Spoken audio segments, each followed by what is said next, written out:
Okay, thank you for joining the webinar on the graduate programs of brain sciences at UCL. And I'm Meher from SIUK, and I, along with my colleague Aniket, we closely look at prospective students planning to go to UCL. We try to match their entry requirements of the university along with their eligibility and help the students go through the entire process of applying and getting offers and basically helping them throughout the process. So that's our role.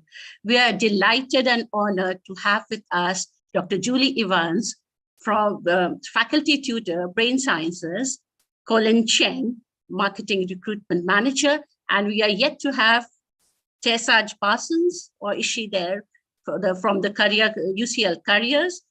So over to them. To Julie, we can start. So before we start, I would just after Julie is done with the graduate programs and Tessa Parsons, we will go through the question and answer round, wherein Aniket will be helping with the question and answers and taking it through the speakers. So over to Dr. Julie. Thank you, and hello. Not from a sunny London. My background is fake. I'm not actually sitting with a live background. It's rather grey, but I hear it's very pleasant in Delhi. So lucky you. And I look forward to being there at some time in the new year. So you're probably wondering what a faculty tutor does. So essentially, I'm a director of education and student experience for the whole of the Faculty of Brain Sciences, which is I will tell you about in a moment in some detail. I have here today with me a number of people who are going to talk about their experiences and answer your questions, and the best possible people, of course, who are students from India who are currently on our master's programs. So before we start my presentation, I just want the students to put their cameras on. I'm going to call out their first names. Hopefully I'm pronouncing them correctly. And they're going to introduce themselves, tell you what program of study they're on at UCL and where they have come from in India. So the first person is an Anmol. Anmol, could you put your camera on and tell us about yourself? Hi, so my name is Anmol, as Julie introduced me. I'm currently doing my master's in clinical neuroscience at UCL, and I'm from Mumbai. Thank you very much. The next one is Isha. Isha, are you there?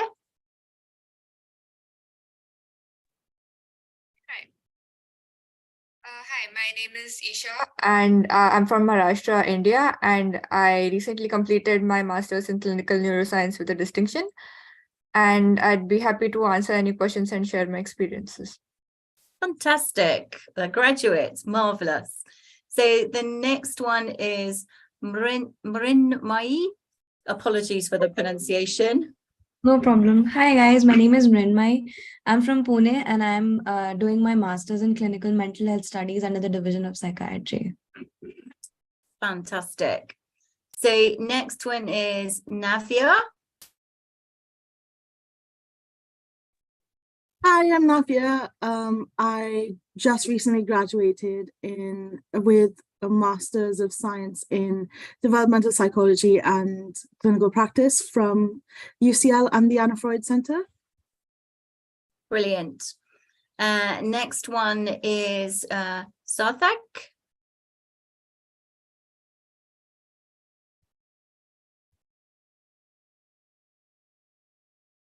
Are you there? Oh, yes, so you are. You're on mute. Oh, I'm so sorry. So I was saying I'm Sarthak, I'm from Mumbai, and currently I'm doing a master's in cognitive and decision sciences at UCL, and I'm happy to answer any of your questions. Thank you very much. Thank you very much. Shruti?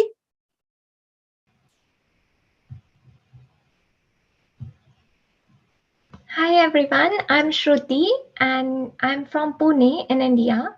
And currently I'm pursuing my master's in psychological sciences, which is a conversion course.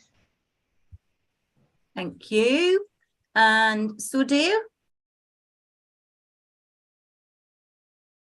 Hey everybody, this is Dr. Sudhir Vigneshwar, and I'm currently in a Master's in Clinical Neurosciences in UCL, and I'm from Tamil Nadu, open to guiding you all regarding this course.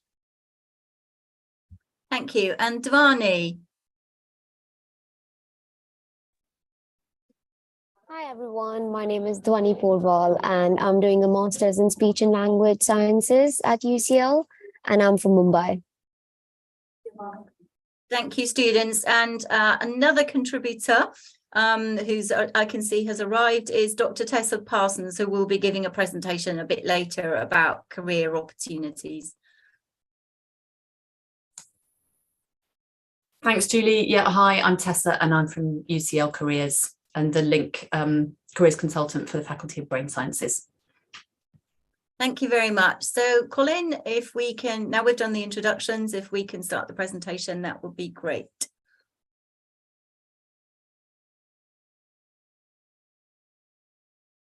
Can I just check that you can see the presentation? We can indeed. Sorry, Colin, I forgot to include you in the introduction. So do you want to say who you are? Oh, no, that's fine. Yeah, hi, everyone. Thank you so much for joining us this afternoon. My name is Colin Cheng, and I work in the Faculty of Brain Sciences as part of the Faculty Marketing and Communications team. Right, so the aim of this part of the programme is to introduce the postgraduate programmes that psychology graduates are eligible to apply for, or those who are interested in psychology. And I'll tell you a little bit about the Faculty of Brain Sciences and a little bit about UCL too. As I said, I'm kind of a director of education and student experience, so I have overarching responsibility for education, but I have this slightly old-fashioned title called faculty tutor, which is unique to UCL. This is going to be followed by Tessa talking about career service, and then we're holding a Q&A panel with the current students who will be able to tell you what it's really like. So next. That's a picture of me. It's a few years ago. I work alongside the Deputy Dean, Professor David Shanks, and we have overarching responsibility for everything that happens in education, from admissions right the way through to the final exam board. And me sitting, David Shanks and I, sitting on the podium watching you all graduate at some time in the future. Next. You've already met Tessa. So there's a little bit about her background. We'll move on because she's going to speak to you a little bit later. So what's a faculty at UCL? Well, I'll just explain the kind of infrastructure of UCL. So education and research and enterprise at UCL are organized into 11 different faculties. So they're like uber size departments, but we call them faculties, and they can have departments within the faculties. And they're based on, subject disciplines. So we're the Faculty of Brain Sciences, but there's also the Faculty of Life Sciences, Arts and Humanities, Social and Historical Science, the built environment, medicine or medical sciences. So the faculties are based on cognate disciplines and cover education, research and enterprise. So the Faculty of Brain Sciences, obviously the best faculty at UCL, consists of a number of different areas, and these areas relate to our research, our education and our enterprise. So the biggest part of the faculty is the Division of Psychology and Language Sciences. Then we have the Division of Psychiatry. Then there's the Queen Square Institute of Neurology and the Institute of Ophthalmology and the Ear Institute. So we do brains, we do minds, we do language, we do mental health, we do neurological diseases, we do and we do ears, hearing. So it's like the top half of your head. Next. So this is looking at this in a little bit more detail, because your educational programs are based within the different parts of the faculty. So the Division of Psychology is the largest part of the faculty and probably has about 2/3 of our students. So you can see, I'm not going to go through all of them, but the The faculty is subdivided into a number of different departments based upon the research, our researchers, and education. So we've got, clinical educational health psychology, linguistics, interaction center, which is about human-computer interaction, experimental psychology, etc., etc. And we got the Institute of Ophthalmology, which is small, and the Ear Institute, which is also small and very specialist. And then we have a very large Institute of Neurology, not as big as the Division of Psychology and Language Sciences, but big in terms of research, and has the second largest number of programs, some of which are suitable for psychology graduates. So again, you can see that is split into different research departments specializing in different areas of clinical neurology. And then we have the Division of Psychiatry, which is bigger than the Institute of Ophthalmology and the Ear Institute, but the sort of third smallest bit of the faculty. And we have programs in all of these areas. Next. So you might think, oh, I don't need to look outside of the Division of Psychology and Languages because I'm a psychology graduate, so that's where I should be looking for my degree program at postgraduate study, but that's not correct. There are certainly other areas of the faculty that also offer programs that are open to psychology graduates, and we have some students here today from the Division of Psychiatry and also from the Queen Square Institute of Neurology, who will be able to tell you about their experience there and about their programs.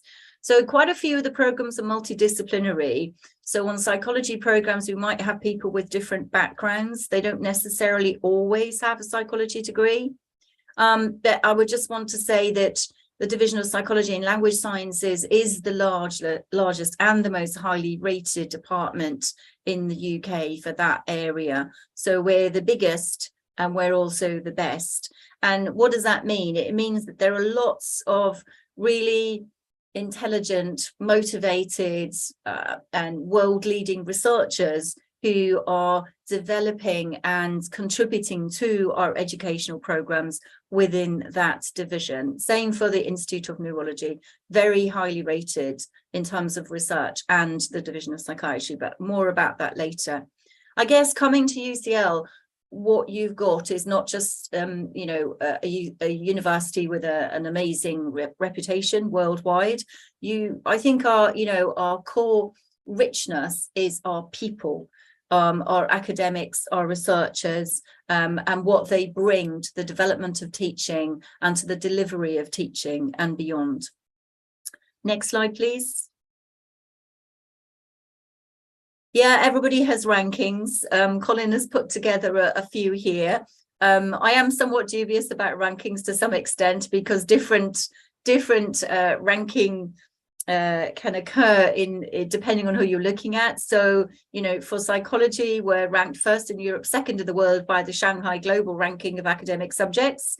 And then the QS puts us third in Europe and seventh in the world. So we're just very, very good at psychology. I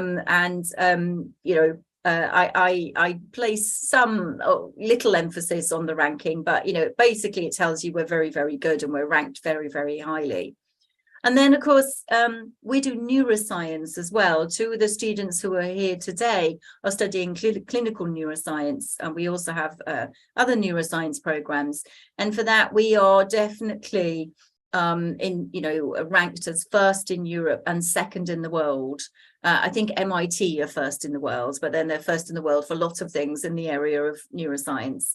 We're also first in the UK for research power. This means that we have the largest number of researchers doing research, applied research in the area of psychology, psychiatry, and neuroscience.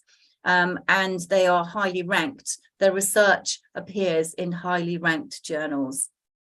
And overall, UCL is ranked 8th in the world as a university, but psychology obviously is ranked higher than that. So next slide, please. So because we have such a broad field within brain sciences, our teaching covers a large number of fields. So as you can see from the organization of the faculty, we cover in terms of teaching and research, behavioral and cognitive neuroscience. We look at language and language problems, sensory systems, the eyes and the ears, learning and memory. There's a lot of research going on in really practical therapeutic interventions for mental health issues, such as addictions. We have a behavior change unit that works very closely with the NHS and has developed smoking cessation programs, which are very successful. We do research and also provide education in decision making, social cognition, and we also do research that is very applied, looking at things like climate change, mental health, inequality and social conflict. So really, really broad range of researchers, which enables us to offer this really broad range of educational programs at master's level, really specialist areas. Next. And of course, as you would expect of a world-class university, we have a load of technical things that we're able to offer students to carry out their research. So you may find yourself doing research involving some of the latest techniques. I'm not going to go into all of those now, but we have a lot of kit because that's what our researchers have, and that's what they need to do their research. So next slide. Okay, so what's been happening in 2022? Well, we are building a new building for dementia research. That's going to be happening on Gray's Inn Road, Dementia Research and the Institute of Neurology. One of our pioneering researchers, Professor John Hardy, received a knighthood in the New Year's Honours. So he's now Sir Professor Hardy. And his work in dementia has actually resulted in some recent news about a cure for dementia, or a treatment for dementia, which originated from or developed out of his original work. So he's a very famous professor, but he still teaches and he still has PhD students and he's still with us. He's just been awarded this knighthood, which of course is a great honour. Again, in the recent research exercise framework, which is something that the government does every 5 or 6 years, it looks at, kind of what value research is adding, or the money that the government gives us, or various government institutions give us for research, which is always competitive. It looks at how well we're doing. And again, same as the previous analysis about 5 or 6 years ago, UCL's research power is the best in the UK in the areas of psychology, psychiatry and neuroscience. So if you join UCL and you study with us, you are going to be taught and receiving information that is totally up to date from the people who are contributing to fantastic research, global leaders in these particular areas. And that's been externally validated as well by the UK government. Next slide. So I just want to quickly say something about the structure of master's programs, because they might be quite different from master's programs in India. So our MSc programs take 1 year, but it's a full calendar year. So you would join at the end of September and you would finish your program a year later. So you work over the summer. They are comprised of 180 credits, and this is equivalent to a minimum of 1,800 hours of learning and self-study. So of those 180 credits, 120 of those are of taught courses, what we call modules, where you'll study specific areas. And then at the end of your year, you would do a significant 60 credits. So that's a third of the program credit, research project or dissertation, depending on whether which program you take. It'll either be a research project with data, or it'll be something written that you, more like a thesis. How are the master's programs graded? Well, we use a percentage scale, and you will be graded on a percentage scale for each module, and then this will average to give you your exit award, your classification. So Note that we have a higher pass rate for master's programs in the UK. So to pass, you need a minimum 50%, and a pass award is between 50 and 59%. A merit degree is from 60 to 69%, and a distinction is 70% and over. And one of our students who's here today has graduated fairly recently with a distinction in her clinical neuroscience degree. So well done for that, because that's very challenging. Next slide, please. So we also have different sorts of master's programs. So they're called MRes programs, and they're really designed for those who want to do a larger research project and who are intending on applying for PhD study later. So this gives you much more research experience. So we kind of flip it around. So it's still 180 credits, but only 60 credits in an MRes program is of taught modules. The other 120 credits is taken up with a research project. So you're doing a really huge research project, and those taught modules, that's 4 taught modules of 15 credits each, so 60 credits, actually is just giving you an introduction and supporting your research. So you look at sort of research methodology, statistic analysis, and other ones. So this is a research project which must be data driven. It's got to be, data you've generated yourself. It's not like a written thesis or a dissertation, and it's graded and classified in the same way as the MSc program. So you get a pass, a merit, or a distinction. Next. Okay, so now we go quickly through the master's programs that are available in psychology and language sciences, and you can see there's a lot.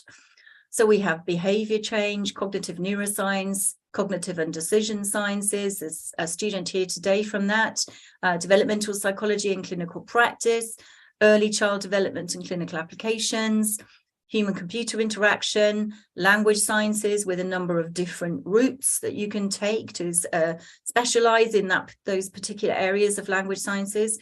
We have an MSc in psychological sciences, which it's like a conversion program.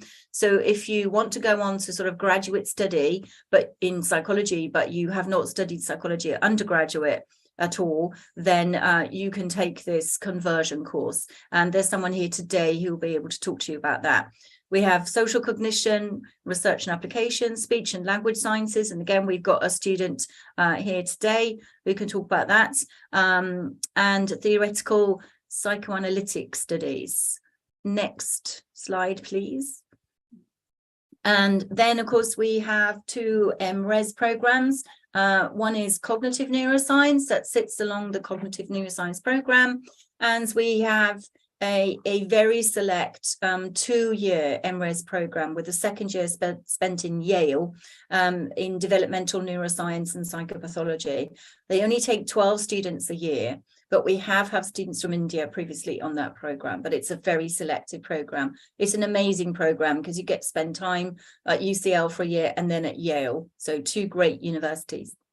Next slide, please. And also open to psychology graduates, or those interested in psychology, are the programs in psychiatry. So clinical mental health sciences. So we've got somebody here today can talk about that. One focusing on dementia. Mental health sciences research is more for medics, for psychiatrists who want to learn more research skills. And we have another MRes in brain sciences. So next slide.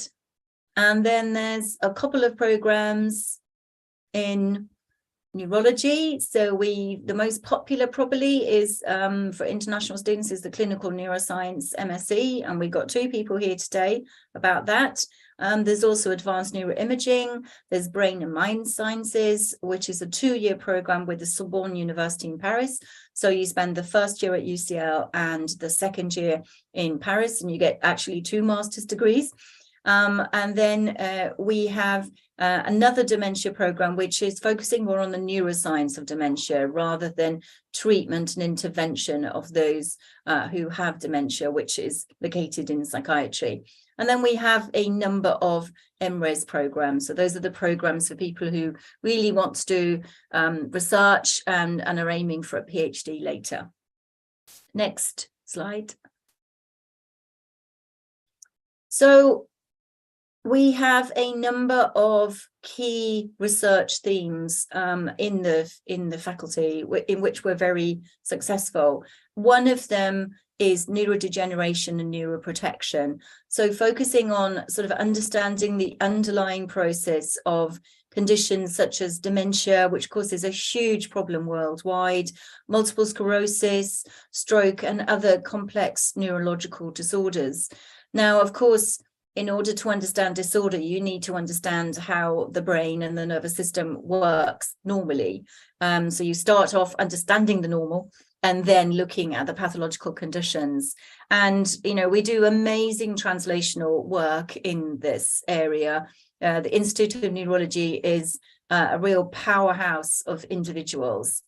And I actually feel a lot less worried about dementia because I kind of think that maybe by the time I'm in the really at-risk group, they will have found some way of treating dementia because they are really doing the sort of, you know, bench to bedside aspect, the translational aspect of research, and where it's a huge Centre for Dementia Research at UCL, generally in the Institute of Neurology.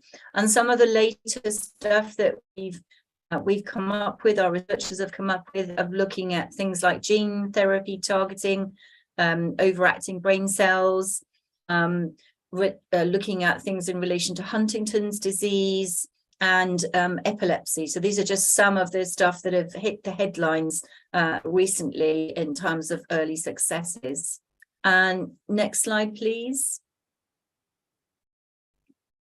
Another huge area within the faculty in terms of research and also, of course, education. And the people doing this research are also teaching on the educational programs. So we have some recent examples. So looking at improving mental health research for underserved communities. Everybody benefits from therapeutic interventions in terms of mental health issues. And Peter Fonagy, who is the head of the Division of Psychology and Language Sciences, has just got a massive grant to do some research in that area. Again, more psychological work on dementia, using talking therapies to improve symptoms of depression for people with dementia. And again, fantastic work going on in the area from psychiatry. And then very interesting self-reflection linked to improved late life cognition and brain health. It's positively associated with cognition in elderly people and is sort of preventative against developing dementia, or you're less likely to develop dementia. So these are some of the amazing research that's going on that, as you can see, is very real world applications. This is not some theoretical research here. It's really addressing some of the major problems, global problems of society. So next slide, please.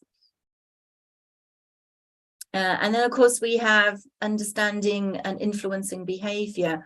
And we have Professor Hugo Spears, who's been doing lots of research using actually a video game, which is quite interesting. So about growing up in rural or suburban areas and how that improves spatial navigation. And Hugo's also developed a test that it's kind of a video game, but it's an indicator of potential for developing dementia again. And lots of developmental work. Next slide, please. And then we have the sensory systems, and all of these recent research papers have come out of the Institute of Ophthalmology, who are quite incredible in terms of their translational and their applied research. So, you know, they have successfully used gene therapy in some children to restore cone function, which is the part of the retina that codes for color. So in children who were colorblind, they've, the latest research about contact lenses and how that risks, triples the risk of preventable eye infection, and treatments for glaucoma. So Institute of Ophthalmology is really translational in terms of their research and their education. Next slide. Okay, so just to move on to entry requirements for our programs. So all programs require a minimum 2-1 in your undergraduate degree, but obviously our programs are very competitive, so that's a minimum. And the Indian equivalency is generally a bachelor's degree with a minimum cumulative GPA of 7.75 out of 10, 6.25 out of 8, 5.75 out of 7, 4.25 out of 6, 3.3 out of 4, or 60% where a GPA scale is not used. Sometimes the degree that you've taken, as well as being of a certain standard, will need to be from a relevant subject, such as psychology, sociology, neuroscience, cognitive neuroscience, linguistics, speech sciences, and biological sciences. So something like biomedical sciences, biochemistry, physiology, and anatomy. And most programs have a level 2 requirement for English language level. And that's equivalent to an IELTS score of 7 overall and a minimum of 6.5 in each component. So quite high entry criterion. And as I said, these are the minimum. It's competitive. We have more applications than we have spaces for. So, as well as having the academic qualifications to meet the entry criterion, writing a personal statement is really, really important, and doing your research before you apply. But I'm sure the students will say something about that a little bit later. So next slide. So coming to the UK, particularly if you've never been here before, can be a bit of a shock. I know the first time I went to India, I think that was in about, I don't know, late 90s. That was a bit of a shock for me, but I grew to love India and love visiting there. I've been there many times. But to help you settle in, we've got an international student support team at UCL. And it will give you practical advice on things like, healthcare, signing up with a GP, opening a bank account, transport safety. And there's an international student orientation program for international students who come to the UK, which starts a week before the induction week. So international students tend to arrive 2 weeks before term starts. So they have this international student orientation program before they have their program induction. Next slide. And finally, before I hand over to Tessa, I just wanted to clarify the post-study work visa, because successive governments have messed around with this a bit. But I'm really pleased to say that the post-study work visa is back. And this graduate visa gives you permission to stay in the UK for at least 2 years after you complete your course in the UK. You have to successfully complete your course. And you must be in the UK when you apply. Now, obviously, getting work experience, paid work experience, as in a job, is really important for going back to India, because it shows that you can work in an international environment. And of course, being in London, we have the headquarters of many, many global and international companies. So the eligibility requirements for your post-study work visa is that you're in the UK, that your current visa is a student visa or Tier 4 general student visa, which you will need to get to the UK anyway to study. I'm sure the SI UK colleagues will be able to answer any queries about that. And that you've studied a bachelor's degree, so an undergraduate degree, a postgraduate degree, so that can be a master's or a PhD, or other eligible courses for a minimum period of time with your student's Tier 4 student visa. So this is a great opportunity, which I imagine is very attractive to you. So I'm now going to pass on to Tessa, who's going to share her slides and talk to you a little bit nice segue into careers support. So how do you get that job which enables you to get the post-study work visa? Thanks, Julie. Right, okay. There we go. That looks like the slides are sharing properly. We move on, we don't need that one. Okay, so in terms of thinking about your career, I guess career thinking has changed quite a lot over the years, and a way to describe it now that we use quite a lot is that it might be worth thinking about your career as a journey. Students today are going to be working a very long time, and that jobs are places you visit along the way. You're likely to have multiple careers and there won't be a single right pathway for you. So you'll probably have multiple selves and multiple directions that you may wish to go in. Your career journey or your career thinking might move from one logical step to the next, but equally it might be a bit of a messier process as you explore options and figure out what you want to do in your next step. Just to be clear, UCL Careers won't tell you what to do, and we can't match you to specific jobs or broker jobs, but we can support you wherever you're at in your career thinking. So whether that's exploring your options, or perhaps finding information, or making decisions, or applying to opportunities, we're here for you. And I'm just going to go through a few things that we do that you can engage in while you're with us at UCL. So if you're coming to UCL to do a postgraduate talk course, you'll get an invitation from us before your course even starts, inviting you to take part in an online Master's Careers Essentials course specifically designed for PGT students. This course includes activities to get you thinking about what you might want to do next and identifying some of the things that you can get involved with at UCL. And myself and colleagues contribute to the forums for the first few weeks of term. Starting early in the autumn term, we run a programme of careers fairs which cover the main sort of corporate areas, and they're a good opportunity to talk to employers about what kinds of vacancies they have or the graduate schemes that they run.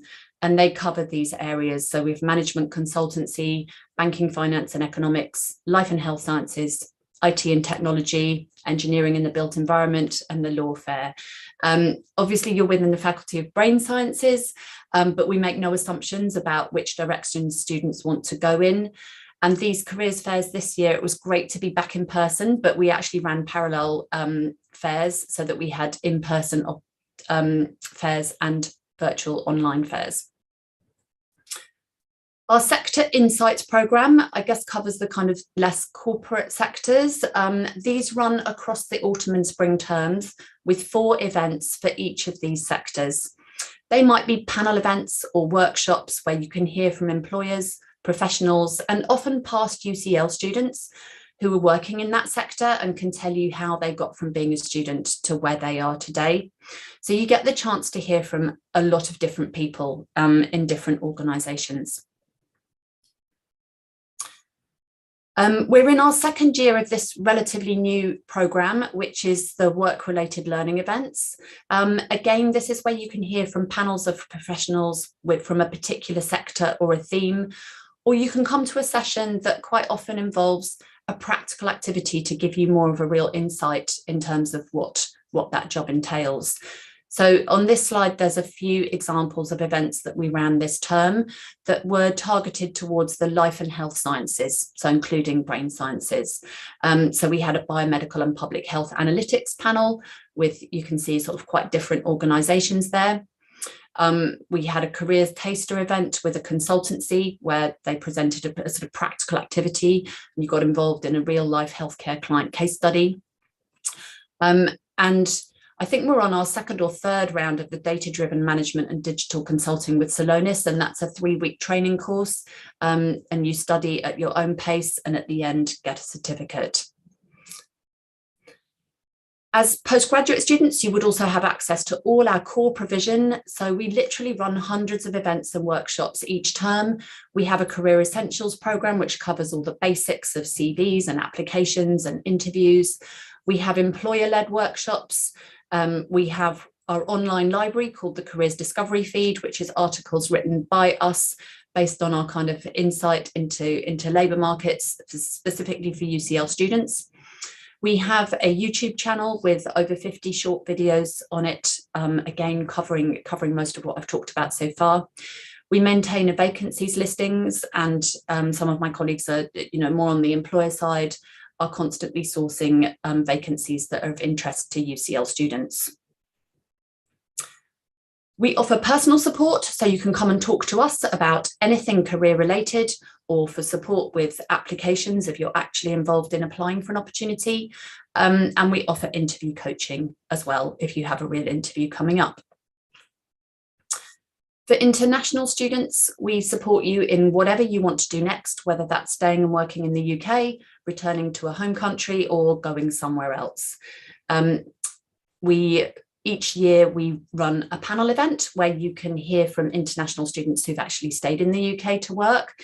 We have constructed data dashboards that you have access to. Using freedom of information requests, we have the number of visas that licensed companies have sponsored in the past few years. And to go alongside this, we have a new video-based learning course which combines interview technique with the data dashboard sitting behind it.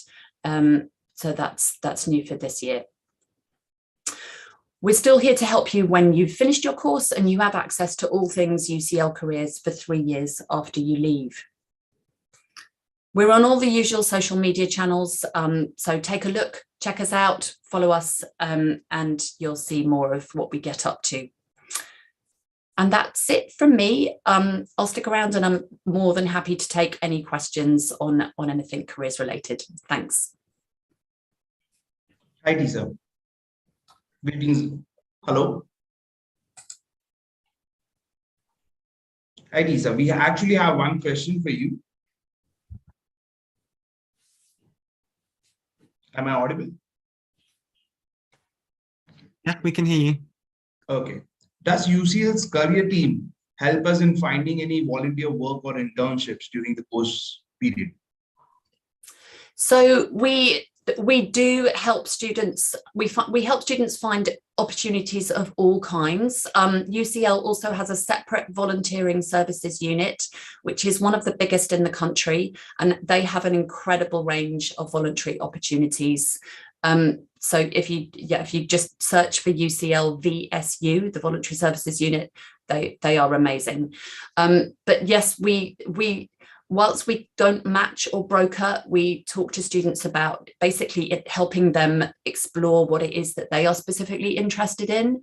I think it's worth bearing in mind that the UK perhaps doesn't have an internship culture like China or the US, so there's not thousands of internships, but we do talk about other ways of getting work experience, or work experience that may not be badged an internship, but maybe just as valuable. Yeah. I think a key message from me here to all you prospective students is engage with Tessa's career service as soon as possible. Don't leave it till the last moment. And I believe also, Tessa, you can you advertise short-term jobs so that students, if they have time, can work through their studies. Is that correct? I'm not sure how much short-term work our vacancies database has, but the Student Union Job Shop has some of that kind of work. Yeah. So it would tend to go through them or through Unitemps. And again, we kind of cross signpost to all these resources to try and help students make the most of them and find what it is that they want to do. Yeah. Thank you, Tessa. That's what I meant. So we are now throwing the event open to questions. So any questions that you have, any questions you want to ask us, if you want to ask our students, maybe students, you can put your cameras on again.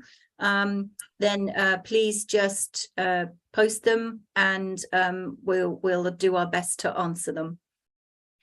Perhaps you have some questions for our students. Definitely, we have few lined up. Okay. So the second question we have is, how much weightage does work experience play while applying for the field of science? Sorry, could you repeat that? It wasn't How very much clear. weightage does work experience hold while applying? Ah, okay, while applying. Okay, well, I'll do a quick answer for that, and then perhaps some of the students could contribute. For the kind of courses that we offer at master's level, it's not necessary to have work experience because you're applying after an undergraduate degree, so it's not expected.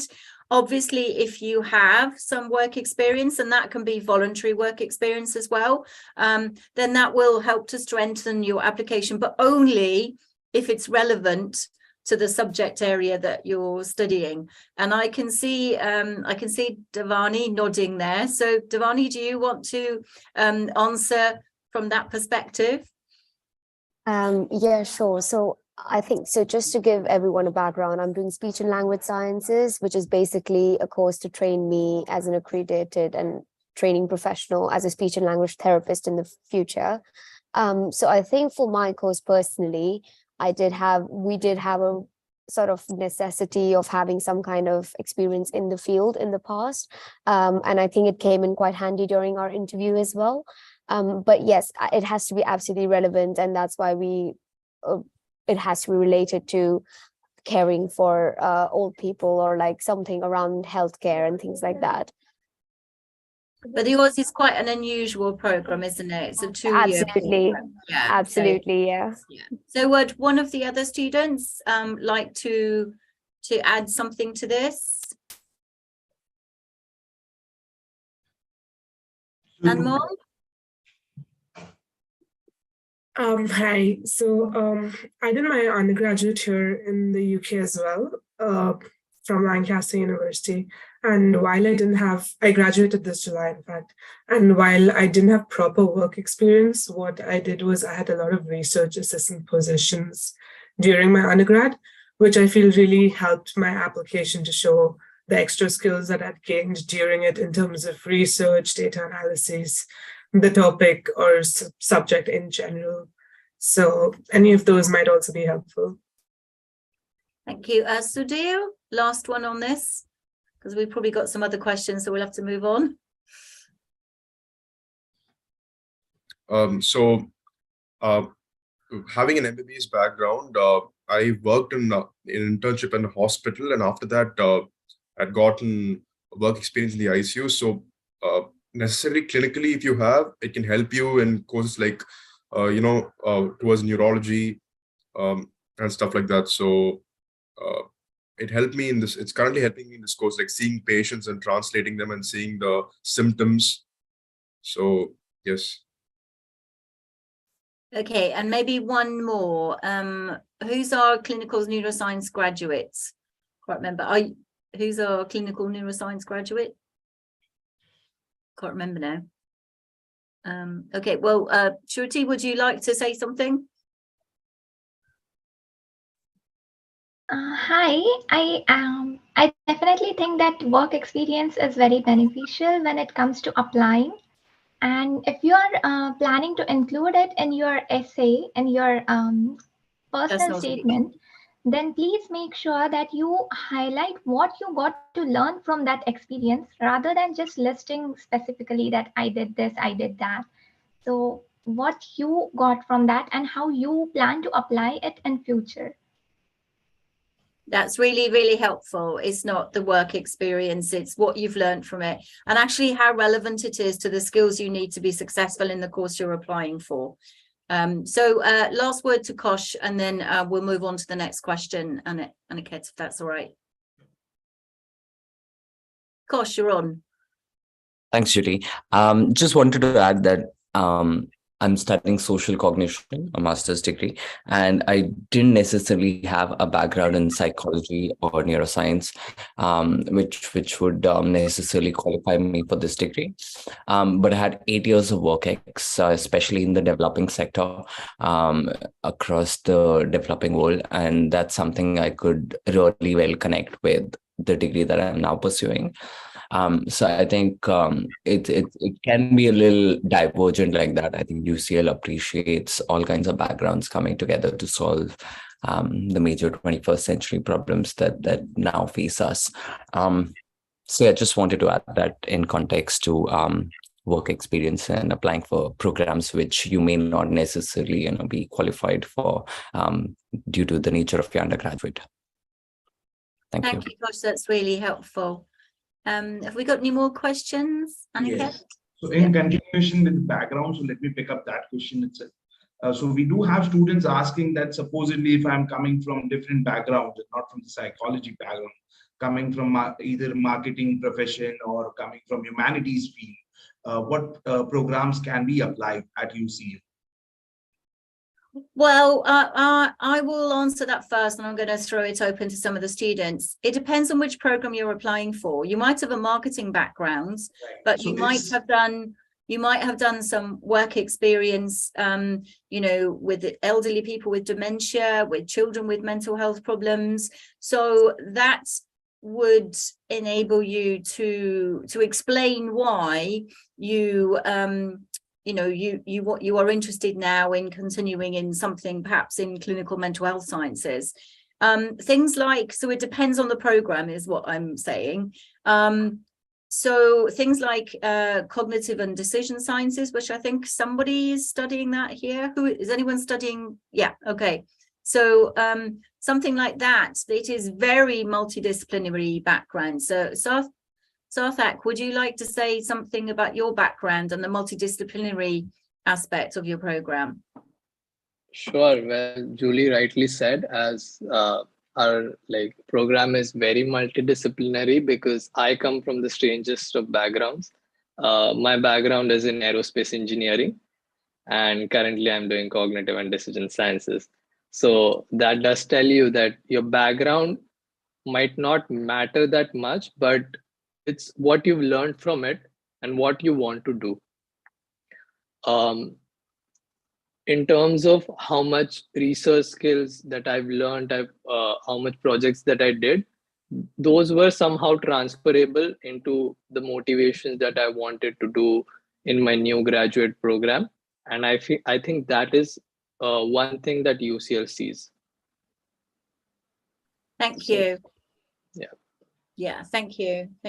That's and it is about why you want to do that particular program, and also why you how you can see the skills that you've learned and the knowledge that you've learned translating to the area of the degree that you want to apply for. So some degrees will require psychology or sociology or a kind of science background, but some are very multidisciplinary. Behavior change, the MSc behavior change is a good example of this, where yes, they have psychology graduates, but they also have graduates from a really broad range of first degree subjects, of bachelor subjects. Quite often they have students who've been in the world of work and want to understand behavior change within that kind of organizational context. Anyone else want to contribute from the students? Pritam or Navya, anything you'd like to add to this? Yeah. Hi, I'm Pritam and I'm from Karnataka, India. And I am doing my master's in human-computer interaction. So adding to what others mentioned, I want to mention that my course that I'm doing is very much interdisciplinary. And we have a lot of people coming from various backgrounds, people from psychology, people from computer science, people from marketing, people from engineering, people from other areas like medicine, right? People who are GPs, they are here too. So I can really see a lot of people with various different backgrounds and various levels of experience. And HCI, especially under this department of psychology, really brings it together. So there is this baseline of psychology, but it integrates all other fields very seamlessly. So just wanted to add that. Thank you, that's really helpful. Sudhu? Another point I wanted to add is for all the clinicians with medical background. So usually in clinics, we see a lot of papers and research is sort of like sideline. This course teaches you like how to do research and how to interpret research, especially critical appraisals and biostatistics, where like when you see papers in the field in your upcoming clinical years down your career, it's going to help you a lot. You can differentiate what is fact from fiction. So I'm just my first module, and I'm doing critical appraisals and courses, and I'm able to get a lot of insight into this. So it's really helpful if you want to know, if you want to scratch through research, and it's a very good foundation for all clinicians. Thank you. And lastly for this question, Navya. Sorry, I just wanted to quickly add that I know that a lot of students have talked about fields that are interdisciplinary, but I think in my experience, I was in the developmental psychology and clinical practice course. And I studied with students who were in the psychoanalytic developmental psychology, which is, I think, now called the Early Child Development and Clinical Applications master's program. Even though that's very psychology and mental health focused, there were students there who were from like an English background. So I think as Julie said, it's about knowing how to transfer your skills and expressing interest. Thank you. So Aniket. Yeah, so we do have a question specifically for the program. For MSc in Clinical Health Sciences, it mentions about we need at least 6 months of work experience in a clinical out. Okay, and if at all you do not have a 6 months of internship, work experience, you need to take up a double module in mental health setting. So what can you explain about it briefly? What does it mean, and is it available for the international students? Okay, so we got someone here from Clinical Mental Health Sciences? Yeah, hi, that's me. Great. Do you want to answer that question first, and I'll chip in if needs be. Yeah, sure. So there's this criteria that says you need 6 months of work ex or internship. Personally, I have done a 4-month internship during my bachelor's, which was a requirement for my degree. So the 4-month experience basically just makes you more comfortable and introduces you to the clinical environment in any setting. On the website, it does mention that you need to take up a double module. So basically that only means that in the first term, they're bringing all of the students up to speed as to where the UK mental health stands at this point and what are the basics that they will be covering throughout the year. So any optional modules listed on the website, there'll be 1 session per week on the introduction of the website so that everybody is up to date as to what that is. And when it's a double module, basically it means it's just 8 hours per week for that module. I'm currently taking up that module. Those who do so, I think it's mentioned that somebody who has WorkX in the UK specifically can skip that, but it is up to the department head. You have to speak to them and let them know that you have worked as an AP or an RA before and you do know the basics. So they let you skip it and then only you can take up optional modules, but most of the people continue with the double module. So it's not a necessary criterion for getting onto the program at all. But if you have someone who's applying who might have worked as a research assistant in a psychology department or does have a mental health background, that might have been a nurse or whatever, then, or some kind of psychological practitioner, then they don't have to do that. But could you also say something about the volunteer placements, which are not part of the program, but are very attractive? They're sort of in the program. Yeah, so UCL has this wonderful opportunity that they provide where before the course starts, they send an email asking you about your interests of the field that you want to work in, be it as a psychologist or a research assistant, if you have had any work experience before working in the clinics, and what do you want to do in the future. So the service team, the placement team basically allocates you to either a clinical service, which can be an NHS service, a charity, or you end up working with a research team. And there are a lot of research going on in the clinical mental health division. I work with Glyn Lewis, and we're conducting a study on depression and CBT that is served online. It's a wonderful experience because you actually see how the research is done from scratch. You get to see how the research is done in the UK per se. And also if there is a lot of clinical patient interaction, then that's also helpful for you, because you're getting the experience of being a research assistant as well as having a personal experience with the patients and clients in general. So yeah, that's the voluntary placement. That's just for clinical, the MSc Clinical Mental Health Science is just one of our more popular areas. And this placement is not, it's not part of the course, it's not assessed, it's just a service that the program team have put together to support students, and of course, incredible for employability skills later. Thank you for telling us about that. So hopefully that question is cleared. So next question. Yeah, so we have, in order to be considered for a place in any of the clinical psychology related courses, do we need to have the GBC registration with the PPS? Yes is a short answer to that. And if you haven't got graduate basis for chartership, then you can come and take the MSc in psychological sciences. Now we have somebody here who's studying psychological sciences. Who is that? Which one is that? One of our students is studying. Hello, are you there? Yes. Here we go. Thank you. I knew one of us. Thank you, Shutri. Thank you. Yeah, so MSc Psychological Sciences is a bridging course which is meant for those students who have not done psychology in their undergrad. So currently on my program, we have students from all the backgrounds. We have law professionals, we have like biomedical students, and all of us come from different backgrounds. And it is really, it has been a great experience interacting with everyone. And everyone has something to bring to the table when we have group discussions. Everyone has a different perspective. So yeah, it's been very enjoyable.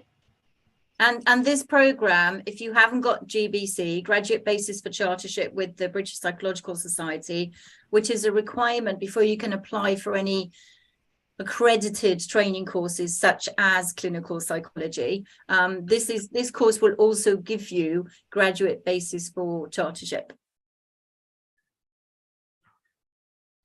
Great. Should I move to the next question? Yeah, that's fine. Yeah.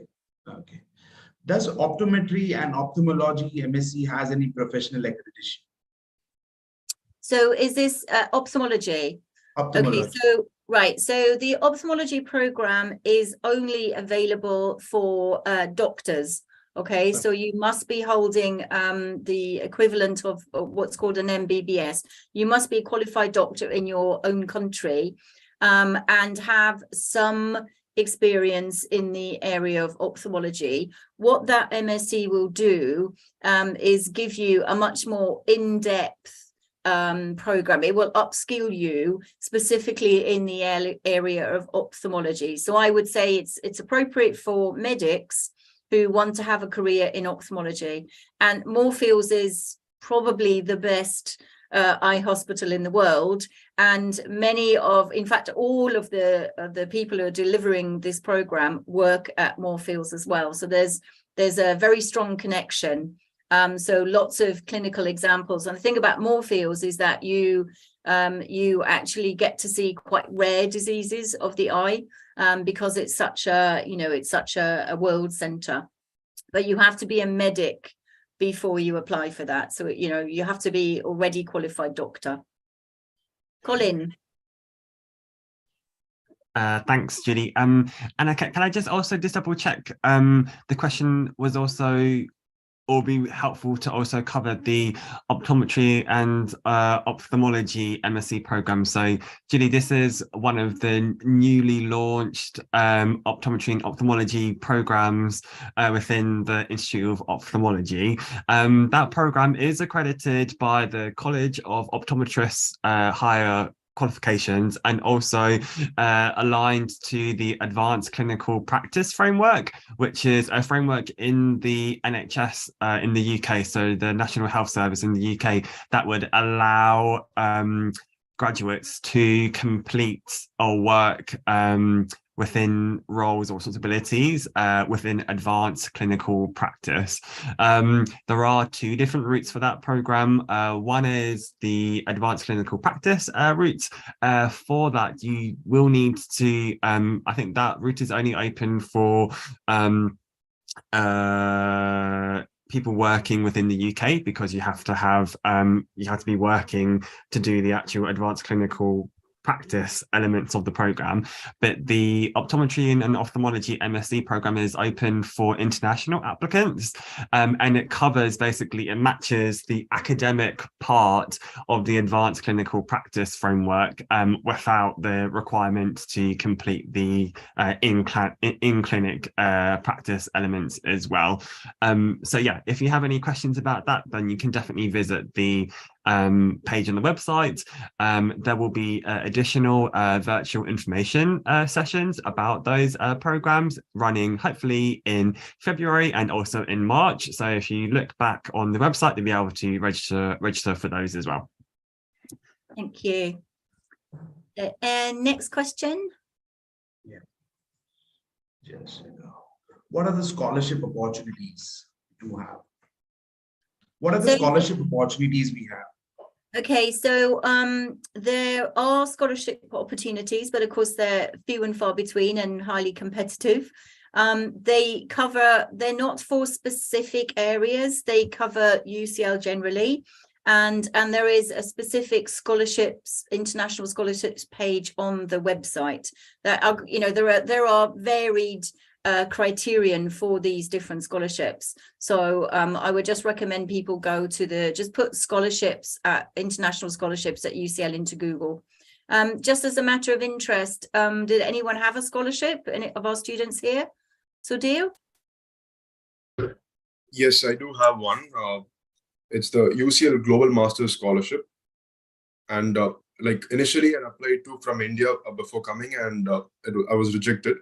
And after coming here, I applied for the second time, and you have to give like a small personal statement and explain your scenario and your interest towards the subject and stuff. And they might shortlist you. So it's a partial scholarship, and it's not a complete one. It's a 50% scholarship. So yeah. Thank you. That's 50% of the fees. We've obviously got some very talented people here because we've got two other hands up. So, Kosh, you've also got a scholarship. Yes, I also got the Global Masters scholarship, and roughly contributed to 50% or a little more of my tuition fee. And primarily it's need-based, and I think a couple of people received this very fortunate support from UCL, both within the Indian cohort that joined UCL this year and also from other countries.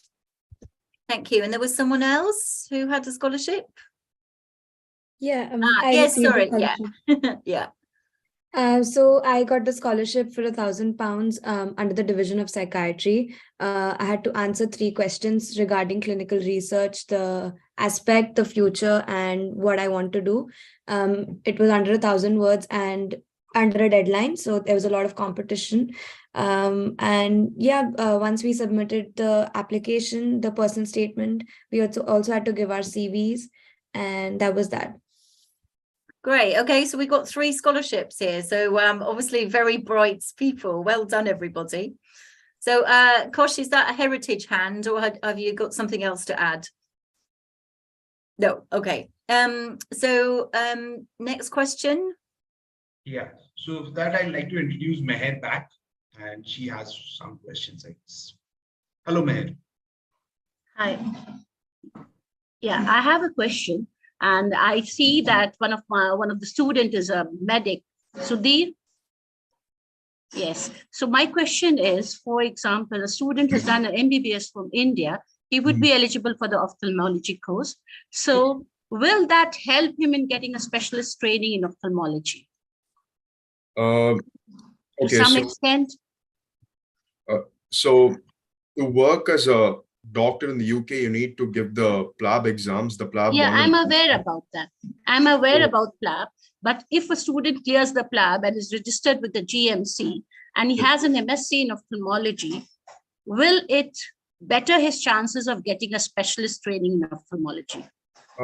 So it's part of the portfolio building for lab requirements. And for me, like I'm not in ophthalmology, this thing, so I'm in neurology, neurosciences. So if you want to apply to a neurologist, having a master's in clinical neuroscience definitely helps because it shows you have an edge. Yes, yeah, it has an edge.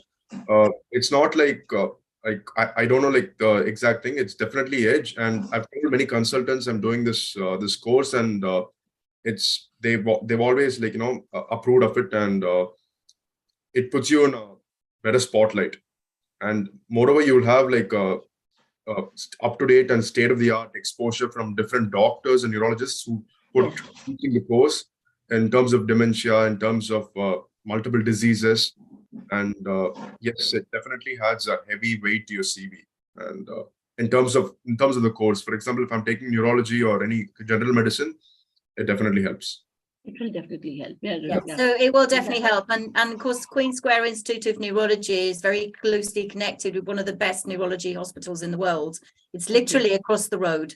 It's across the square. And I'm sure, Sudhir, that you speak to, when I talk by many people who are working at the hospital as well. And same for the ophthalmology MSc. So it's no guarantee, but as you say, it's portfolio building in terms of your CV. Absolutely. So that was my question. Any more questions? I guess we're done with questions. Thank you. No more questions. No more questions. Okay, well, we've overrun a little bit, but that's fine because we seem to have answered everyone's question. So if you haven't posted a question yet, now is the time, because I'm in the process of closing this event. We hope that you found it really useful and it's encouraged you to explore further. So I will kind of hand over to our SI UK colleagues to say the final comments. But thank you everybody for attending. I hope you have a good weekend because we're practically in the weekend time now. Thank you to all of our lovely students who have been here and helped to answer questions. They're living the experience you might want to have. And thank you, Colin, for the arrangements as well. So Meha, would you like to have the final word, so to speak? Yes, thank you very much for this very, very useful session and taking the students through all the courses and interacting with students wherein they are sharing their experiences, their goals. It was absolutely very, very useful, and it will definitely be very useful for our future students who all are planning to apply. Definitely. And attendees, we hope to see some of you next year or at the end of this year, next academic year, back in London, where the skies are sometimes this colour blue, but not at the moment. I'm sure that all of our Indian students brought their woolies with them and their winter clothes, because you're probably finding the temperatures a little bit cold, particularly if you come from the south. So thank you very much and goodbye from all of us, and enjoy the rest of your evening and your weekend. So bye-bye, everybody. Thank you very much. Have a good weekend, all of you. Yeah. Thank you. Hi, am I speaking to